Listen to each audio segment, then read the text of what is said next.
விஜயுடைய பாப்புலாரிட்டி, விஜயுடைய கரிஷ்மா, அவருக்கு இருக்கிற மக்கள் செல்வாக்கு, அந்த கட்சியில் வேற எந்த வேட்பாளருக்குமே வேற எந்த ஒரு தலைவருக்கும் அதில் வந்து ஒரு 10% கூட கிடையாது.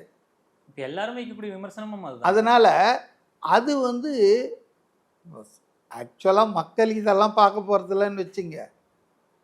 மக்கள் திமுகவிலேருந்து எம்ஜிஆர் வெளியே வந்து அதிமுக ஆரம்பிக்கும் போது அன்னைக்கு 100கணக்கில் எம்எல்ஏக்கள் இருந்தாங்க. பல பேர் எம்ஜிஆர் கிட்ட பணம் வாங்கி எம்ஜிஆர் பிரச்சாரத்தால் ஜெயித்தவங்க தான். ஆனால் அதிகாரத்தில் கருணாநிதி இருந்ததால் ஒரே ஒரு எம்எல்ஏ மட்டும்தாங்க வந்தார் 100கணக்கான திமுக எம்எல்ஏல. அதனால் அவர் ஜெயிக்காமையா போனார். ஆட்சியில் இருக்கிறவங்க கிட்ட தாங்க எல்லா கட்சியும் இருப்பாங்க. இப்போ சொல்கிறாங்கல்ல கூட்டணிக்கு யாரும் வரலன்னா, விஜய் ஒரு 100 கோடி கொடுத்தாருன்னா எல்லாரும் வந்துடுவாங்க.